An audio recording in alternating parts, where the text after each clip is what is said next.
નમસ્કાર ગુજરાત બોર્ડના 12 કોમર્સના વિદ્યાર્થી મિત્રો, આઈએમપી ના આ લેક્ચરમાં ક્વેશ્ચન નંબર 33 નંબર માટે આપણે સેક્શન સી માં 100% જ આવશે. 10 દાખલા ગણો, 10 માંથી એક હશે 100%. એ તમને ચાણક્ય કોમર્સ ક્લાસ પર આપવામાં આવે છે કુણાલ સર દ્વારા. યાદ રાખો, આપણો આઈએમપી નો એઆઈ નો લેક્ચર જે છે એમાંથી એક પ્રશ્ન તમને 33 નંબર પર જોવા મળશે. કરીએ આપણે શરૂઆત. સેક્શન સી માં 9 માંથી કોઈ પણ 7 કરવાનું, તો કયામાં તમારે થિયરી કરવા જવાનું. જેમાં થિયરી છે તેમાં થિયરી કરો, બાકી દાખલા કરવાના જ છે. શરૂઆત કરીએ આપણે દાખલાથી.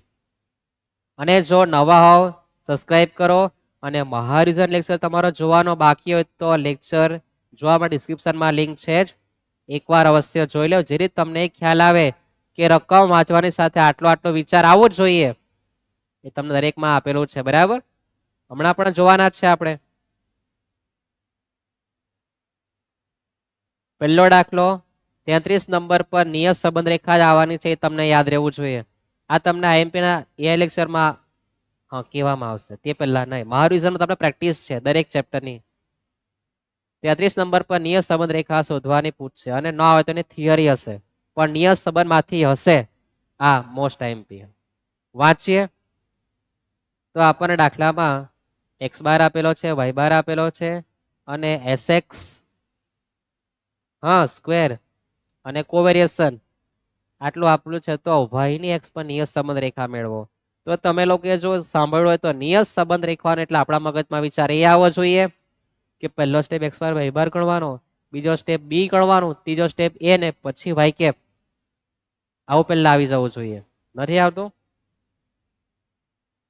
પહેલો સ્ટેપ એક્સ બાર વાય બાર ગણવાનો, બીજો સ્ટેપ બી ગણવાનો, ત્રીજો સ્ટેપ એ ગણવાનો, અને ચોથો સ્ટેપ વાય કેપ. આ 4 સ્ટેપ આવું છે ક્યારે? નિયત સંબંધ રેખા વંચાય એટલે. તમને વાંચવાની સાથે કયા કયા વિચાર આવે છે તે પણ તમને શીખવવાનું છે. આવી ગયા આટલો વિચાર? હવે એક્સ બાર મને આપેલું જ છે, વાય બાર પણ આપેલું જ છે, મને બી નથી આપ્યો, તો બી માટે કયું સૂત્ર આવે? તો બીજી કઈ માહિતી આપી? એસએક્સ નો સ્ક્વેર અને કોવેરિએશન. તો આપણે શીખી ગયા કોવેરિએશન એટલે રાજા. રાજા ક્યાં હોય? અંશમાં, બાકી બધી પ્રજા છેદમાં. તો કોવેરિએશન એક્સ વાય અંશમાં તો છેદમાં એસએક્સ નો સ્ક્વેર. કોવેરિએશન નો જવાબ 3 કહેવાય, અને એસએક્સ નો સ્ક્વેર કેટલો કહેવાય? 5. 0.6. રકમ જોયાની સાથે આવો વિચાર આવવો જોઈએ. ક્યારે? તમે દાખલા જોઈ લેવો પછી. તમે જ્યારે ગણવા બેસો દાખલામાં આવે આવી રકમ, તો આવું જ આવવું જોઈએ. થશે આટલો. કોવેરિએશન અંશમાં આવે છેદમાં એસએક્સ નો સ્ક્વેર. પાક્કું યાદ રહેશે. ત્યાર પછી એ ગણવાનું, વાય બાર ઓછા બી એક્સ બાર. વાય બાર 75 માઇનસ બી નો જવાબ 0.6. એક્સ બાર નો જવાબ છે 60. તો 75 માઇનસ 6 6 36. 75 ઓછા 36, 36 તો 72 ને 3 39. નથી સાહેબ, ગણવા દેવ. થઈ ગયો આટલો. અને y ની x પરની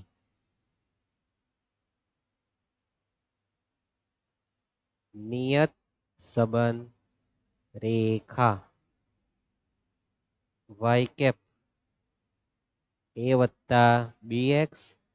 એનો જવાબ 39, બી નો જવાબ 0.6, અને કાઉન્સમાં x. પૂર્ણ થાય 2 મિનિટમાં પૂર્ણ થઈ જાય. ક્યારે? તમે પ્રેક્ટિસ કરી હોય અને આ એમપીએન લેક્ચર તમે જોઈને જશો, પરીક્ષામાં કોઈ પ્રકારનું ટેન્શન આવશે નહીં. ટેન્શન કોઈ નહીં. એકવાર જોયું એટલે જબરજસ્ત જેઠાલાલ જેવું બોલાશે. એક્સ બાર બાર આપેલા છે. બી ગણવા માટે આપણને માહિતી એક્સ્ટ્રા જે આપે બી માટે જ હશે એ ગણવાનો, અને પછી નિયત સંબંધ રેખા. નિયત સંબંધ રેખા દેખાય એટલે વંચાય એટલે આટલો આવી જવું જોઈએ. રકમ વાંચવાની, આટલો વિચાર આવવો જોઈએ, અને માહિતી જોઈને સૂત્રમાં પાટે બેસાડવાનું, આ પણ ખ્યાલ આવવો જોઈએ. રહેશે આટલું યાદ?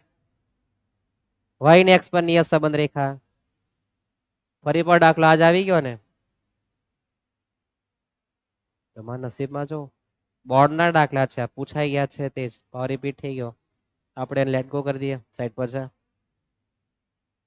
મોસ્ટ આઈએમપી ફેબ્રુઆરી માર્ચ 2026 ની એક્ઝામમાં 99% આ દાખલાના ચાન્સીસ છે યાદ રહેશે BYX આપેલો છે BVU શોધવાનું છે સૂત્ર આ પ્રમાણે યાદ આવવું જોઈએ કે BVU બરાબર BYX જ્યાંથી પૂરું થાય ત્યાંથી શરૂઆત કરવાનું ક્યાંથી પૂરું સાહેબ અહીં x થી પૂરું થાય તો ઉપર CX છેદમાં CY આવે સૂત્ર યાદ રાખવાની ટેકનિક હોય BVU બરાબર BYX x થી પૂરું થયું તો CX છેદમાં CY આવું તમને યાદ રહેવું જોઈએ BYX નો જવાબ છે આપણી પર 0.8 ગુણ્યા CX નો જવાબ કેટલો છે તો CX ક્યાંથી મળે તો CX માટે આપણે શીખ્યા હતા કે ભાઈ U ના છેદમાં હોય તે CX અને V ના છેદમાં હોય તે CY મહારિવિઝનમાં અને એની ખબર અહીંયા જોઈ લઉં કીધું જ છે પાછું કે U ના છેદમાંથી આપણને CX મળે અને V ના છેદમાંથી આપણને CY મળે છેદમાં કઈ નહીં આપણે એકડો કહેવાય કેટલો કહેવાય એકડો તો આપણો જવાબ 0.8 જ આવે છે ને એકદમ ઈઝી રમકડા જેવા દાખલા છે આપણી પહેલી ઘડામણ હતી બીજી ઘડામણમાં BVU બરાબર સૂત્ર તો એ જ આવવાનું છે આંકડા બદલાવાના BYX નો જવાબ 0.8 જ છે CX માટે ક્યાં જોવાનું U ના ઘરમાં આવડી ગયું ને તમને તમે હોશિયાર જ છો પણ તમને યાદ રાખવાની ટેકનિક નથી ખબર કે ક્યાં નજર નાખવી CX માટે U ના ઘરમાં નજર નાખવાની શાકભાજી લારી પર જાઓ અને તમે ત્યાં જઈને ફળની આશા રાખો અથવા અનાજની તો નહીં હોય ને ત્યાં એક્ઝામ્પલ છે તમે જાઓ દમણ ત્યાં પાણી કરતા સસ્તું મળે એમ કે જોજો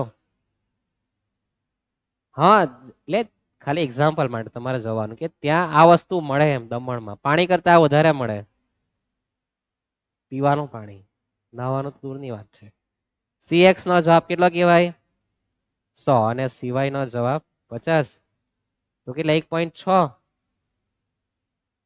તમારા માટે જિંદાબાદ તમારે 0.8 ગુણ્યા 100 ભાગ્યા 50 1.6 આવે એક્ઝામમાં કેલ્સીનો ઉપયોગ કરજો કેમ કારણ કે તમને ભલે ગુણાકાર ભાગાકાર આવડતો હોય પણ એક્ઝામનું થોડું ઘણું પ્રેશર તો દરેક વિદ્યાર્થીને હોય જ જેમાં નાની નાની ભૂલો બહુ કરે તેની થવી જોઈએ બરાબર છે તમે ગમે તેટલા એક્સપર્ટ હોય વાંધો જ નથી પણ છે તો ઉપયોગ કરી લેવા બરાબર છે સમય છે ખોટું નહીં પડવું જોઈએ આ એક્ઝામ ફરી પાછી આવતી નથી આવે તો ક્યાં નપાસ થાવ ત્યાં તમે કોઈ નપાસ થવાના છે નથી રહેતો શાંતિપૂર્વક લખવાનું ઓકે જોઈએ નેક્સ્ટ દાખલા તરફ y ની x પરની નિયત સંબંધ રેખા આપી y બાર હોય તો x બાર ની કિંમત શોધો y કેપ આપ્યું તો y કેપ તમને જ્યારે આપે ત્યારે તમારા મગજમાં આ પ્રમાણે વિચાર આવો છે કે y કેપ એટલે કે a વત્તા bx નો જવાબ મને આપેલો છે આવો વિચાર આવવો જોઈએ y કેપ નો જવાબ નિયત સંબંધ રેખામાં આપે એટલે આપણા મગજમાં વિચાર એ જ આવવો જોઈએ કે y કેપ નું સૂત્ર લખવાનું એટલે કે મને એનો જવાબ 11.5 મળે અને બી નો જવાબ 0.65 મળે આવો વિચાર આવવો જોઈએ x બાર ને y બાર એના સૂત્રમાં આવે કે બી ના સૂત્રમાં આવે આવો વિચાર આવવો જોઈએ એમાં આવે આવે ને યાદ આપણે હમણાં જોઈ ગયા તો આપણે એનું સૂત્ર લખવાનું કે y બાર ઓછા bx બાર યાદ રહેશે કે આપણને માહિતી આપી તો ક્યાંથી ક્યાં જવાનું એ પ્રશ્ન પોતાને જ પૂછવાનો પ્રેક્ટિસ હોય ત્યારે એનો જવાબ કેટલો આવે 11.5 y બાર 18 આપેલા છે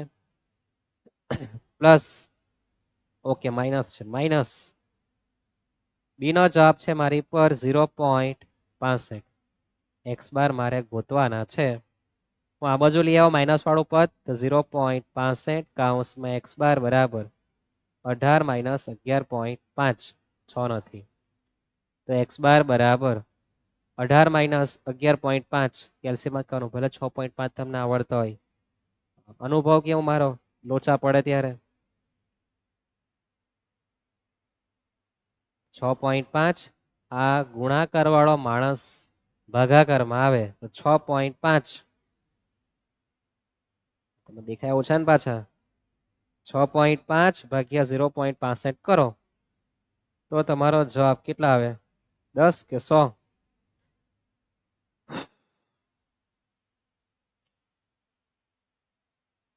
x બાર નો જવાબ કેટલો આવે 10 યાદ રહેશે અને પોઈન્ટ પણ સાહેબને દેખાવા જોઈએ અને જવાબ હંમેશા બોક્સમાં લખીને આવવાનો અથવા તો આ પૂરું થાય તમારે નીચે લખવાનું કે x બાર બરાબર 10 અને બોક્સ કરીને આવવાનું તપાસના સાહેબ નજર તમારે અહીંયા નાખજો એમ કહેવાનું 2 માર્કમાં તપાસના આટલું જ જોવાનું છે રહેશે આટલું યાદ રકમ વાંચે પછી કયા પ્રકારનો વિચાર આવવો જોઈએ તો y કેપ આપ્યો એનો મતલબ કે a ને b નો જવાબ છે જ x બાર y બાર આપ્યો એટલે a માં આવે હવે આપણું ઝબકવું જોઈએ યાદ રહેશે વિચાર અતિ મહત્વનો છે y કેપ આપ્યું મને સાહેબ સમજ પડી કે y કેપ આપ્યો એટલે a વત્તા bx નો જવાબ આપી દીધો sx ને sy આપ્યો કન્ફ્યુઝ કાં આવે નથી ખબર નિશ્ચયકતાનો આંક શોધો તો યાદ રાખજો નિશ્ચયકતાનો આંક એટલે કેપિટલ આર નો વર્ગ એટલે કે સ્મોલ આર નો વર્ગ એ તમારે શોધવાનું છે તો હવે તમે નિયત સંબંધમાં સારી નિયત રાખી હોય તો આ sx ને sy આવે ક્યાં એના સૂત્રમાં આવે હમણાં તો આપણે જોઈએ એમાં તો y બાર x બાર તો સૂત્ર કોણમાં આવે બી માં આવે તો એનો મતલબ કે મને સૂત્ર બી નું મૂકવા કે કઈ મૂકવા કે sx sy ને r કોઈ કનેક્શન છે હા તો છે બી નું એક એવું સૂત્ર છે આર સાથેનું યાદ છે બી બરાબર આર ગુણ્યા sy ના છેદમાં sx આ સૂત્ર છે આવું તમને વિચારતા આવડવું જોઈએ y કેપ નો જવાબ દેખાઈ ગયો એટલે એને બી નો જવાબ છે ખ્યાલ આવી ગયો નિશ્ચયકતાનો આંક એટલે કે કેપિટલ આર નો વર્ગ એટલે કે સ્મોલ આર નો વર્ગ શોધવો પડે હવે sy sx ને r આ બધું એક બી નામના સૂત્રમાં આવે આ રીતના આવે આવું તમને યાદ આવવું જોઈએ કે બી બરાબર આર ગુણ્યા sy છેદમાં sx બી નો જવાબ મારો કેટલો કહેવાય તે 3 કહેવાય પહેલા દરેકને આર નથી ખબર sy નો જવાબ સેટિંગ કરો કેટલો કહેવાય 10 sx નો જવાબ 3 બાજુ પલટ કરીએ તો 3 ઉપર ને 10 નીચે તો r નો જવાબ 0.9 થાય અને નિશ્ચયકતાનો આંક કેપિટલ આર નો વર્ગ સ્મોલ આર નો વર્ગ 0.9 નો વર્ગ 0.81 કેટલા 81 હશે આટલું યાદ રકમ જોતા પછી આવો વિચાર આવવો જોઈએ તો થવાનું છે વિચાર કરવો જ મેઇન વસ્તુ છે રકમ વાંચ્યા પછી એના માટે પ્રેક્ટિસ મહત્વની છે નિયત સંબંધની ઉપયોગિતા જણાવો તમારે 9 માંથી કોઈ પણ 7 કરવાનું છે તમને થિયરી આવડતી હોય બે જ ગુણધર્મો લખો બે જ ઉપયોગિતા લખવાની છે કેટલી બે કા ઉપયોગ થાય તે ત્યાર પછી ઓ બીબીયુ વાળો દાખલો આવ્યો સાહેબ આ ખુલ્લી રાખીને હું તો લખી દેમ કે બીવીયુ બરાબર બી વાય એક્સ ગુણ્યા સી એક્સ છેદમાં સી વાય આટલું ફાસ્ટ તમારું મગજ ચાલવું જોઈએ અને એના માટે આ તમારા માટે લેક્ચર છે આઈએમપી નો એઆઈ લેક્ચર આમાંથી 100% માંથી આવશે એક દાખલો સૂત્ર આવડી ગયો ને ક્યારે આવડે પ્રેક્ટિસ તો ઝડપ હોય ત્યારે કે બીવીયુ દેખાય એટલે બી વાય એક્સ ગુણ્યા સી એક્સ છેદમાં સી વાય ચિત્ર કામ કરવાનું કે કિંમત શોધવા ગીરી છે ને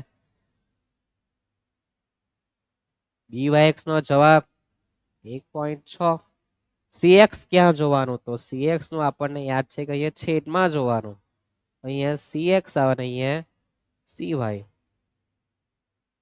તો કઈ નહીં મળે એક કહેવાય નહીં ટ્વિસ્ટ कुछ गड़बड़ है दया कुछ गड़बड़ है क्या તો જો ઉપર x માઇનસ જ આવતો હતો તો આ 5 ક્યાંથી આવ્યો તો છેદમાં કઈ નહીં તો એક, તો આ છેદનો છેદ અંશમાં પહોંચી ગયેલ, તેને પાછો બોલાવી દેવો આપણે નીચે.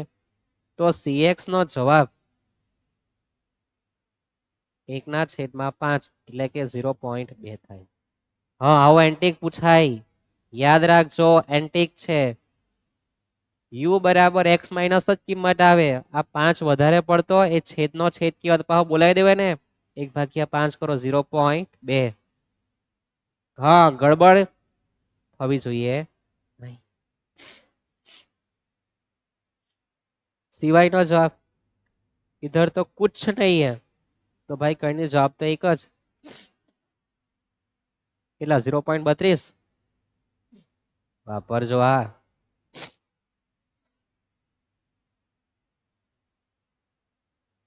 એકદમ સાચું રહેશે આટલું યાદ. જે નેક્સ્ટ દાખલા તરફ.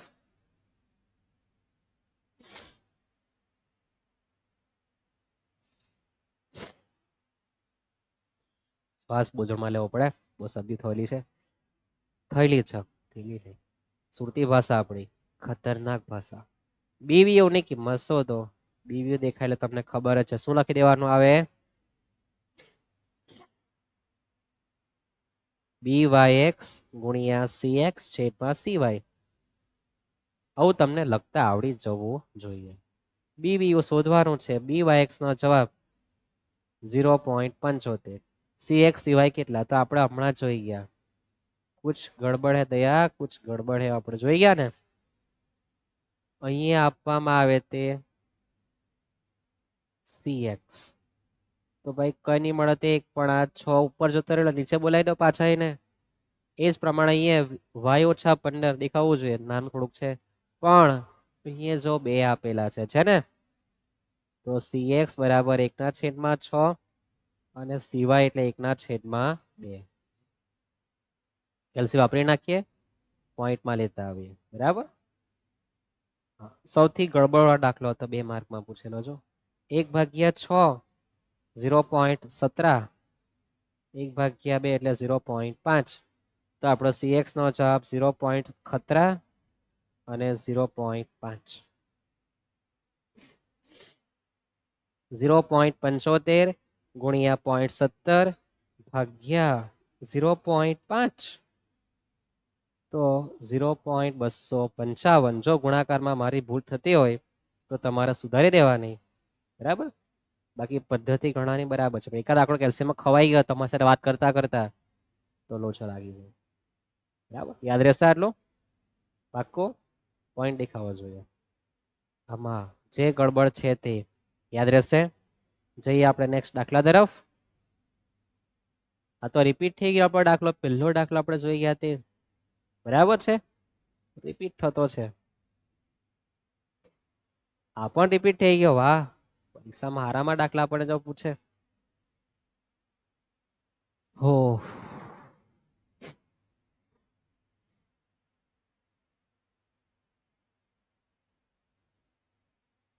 y નું પ્રમાણિત વિચલન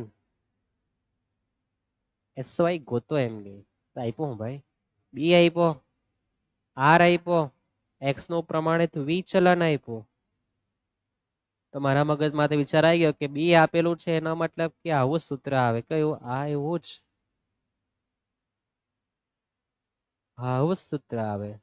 હા, આવું ઝબકવી જોઈએ. કેમ? આપણે દાખલો જોઈ ગયા આની પહેલા. હા, કે બી આર, આર જો આપે અને બી ગણવાનું તો સૂત્ર આવું જ આવે, SY છેદમાં SX. યાદ રાખજો, નિયત સંબંધ રેખામાં જો સહસંબંધક આપે તો આ જ પ્રકારે સૂત્ર લખવાનું, SY ના છેદમાં SX ગુણ્યા કરીને સહસંબંધની સાથે. બી નો જવાબ છે મારી પર 1.5, આર નો જવાબ 0.8, SY નો જવાબ તમારે શોધવાનો છે. SX નો જવાબ છે 1.6. બાજુ પલટ કરો તો આ છેદમાંના ગુણાકારમાં અને ગુણાકારના 0.8 ભાગાકારમાં તમારો SY નો જવાબ કેટલો આવે? ગણીએ કેલ્સીમાં. 1.5 ભાગ્યા ગુણ્યા 1.5 ગુણ્યા 1.6 ભાગ્યા 0.8, તો મારો જવાબ આવે તગાડે 3. કેટલો જવાબ આવવાનો છે? 3. તો આપણા VNSU માં VNSU નહીં, હા, ગુજરાત બોર્ડમાં JSEB માં આ પ્રમાણે આપણા દાખલાઓ પૂછાયા હતા. કેટલા સરળ છે, સૂત્ર મેં કોઈ દિવસ બનાવતા શીખેલા છે, મોડે કરતા નથી શીખ્યા. બરાબર. રકમ જોઈને આપણને આ પ્રકારે વિચાર આવવો છે કે સહસંબંધક આપે એટલે આ જ પ્રમાણે આવવાનું છે. સૂત્ર યાદ આવવું જોઈએ અને પ્રેક્ટિસ કરવાથી યાદ આવશે. અને 9મી માર્ચે તમે 3:15 વાગે લખવાનું ચાલુ કરો તે પહેલા 3 વાગે તમારા હાથમાં પેપર આવશે. દરેક સેક્શન જોઈને નંબર જોઈને તમે કહેવાનું કે ઓહ, આજ કુણાલ સરની વાણી એટલે ભવિષ્યવાણી. યાદ રહેશે ને? એ વાણી ભવિષ્યવાણી. પ્રશ્ન નંબર 33 માટે આટલી મારી ભવિષ્યવાણી છે. આટલું જ જો ઇનફ છે. બરાબર છે. દરેક પ્રશ્ન માટે તમને આઈએમપી નો એઆઈ આપવામાં આવેલ છે. કેવો એઆઈ કે તમે એમાંથી દાખલા ગણો, એનાથી વિશેષ કઈ જોવાની જરૂર નથી. 90+ માર્ક. 100 માંથી 100 કેમ નહીં? તો યાદ રાખજો. શું યાદ રાખવાનું છે? તો યાદી રાખવાનું કે 100 માંથી 100 માર્ક એના જેવા જેણે આખું વર્ષ મહેનત કર્યો હોય. 1 મહિનાની અંદર તમે 90 ઉપર લાવી શકો, એનાથી વિશેષ નહીં લાવી શકો. બરાબર? કેમ નહીં લાવો એનું કારણ તેનો આખો નિયમ છે. સફળતા એને જ મળે કે જેણે પૂરેપૂરી મહેનત કરી હોય. બરાબર? ટોચના લેવલે જ પહોંચે. બાકી બધા પહોંચે તો ખરા જ, પણ ફર્સ્ટ નંબર પર નહીં પહોંચે. આખું વર્ષની મહેનત તેના 100 માંથી 100 માર્ક. આજે 1 મહિના અંદર તમે લેક્ચર જોતા હોય એમાં તમે 90+ માર્ક લાવી શકો. 100 માંથી 100 લાવે તો બહુ ખરાબ કહેવાય અમારા માટે. કારણ કે આખું વર્ષ 1 મહિનામાં કમ્પ્લીટ થતું નથી. સફળતાની સીડી પગથિયા જેવી હોય છે, લીપ જેવી હોવી જોઈએ નહીં. જેટલું ઝડપથી લીપમાં જાય એટલું નીચે આવી જવાના છે પગથિયામાં. સફળતા 100 માંથી 100 ની નહીં, 90+ ની છે આપણે. ઓકે, સબસ્ક્રાઇબ કરી ચેનલને. નવા હો તો મહારીઝન લેક્ચર પણ જોવાનું ભૂલતા નહીં. તમે તમારા મિત્રને પણ મોકલી આપો અને એમને પછી શેર કરાવો. અને આઈએમપી નો એઆઈ લેક્ચરમાં તમે સ્ટેટમાં 90+ માર્ક લાવવા માટે તૈયારી કરો. જય ગરવી ગુજરાત.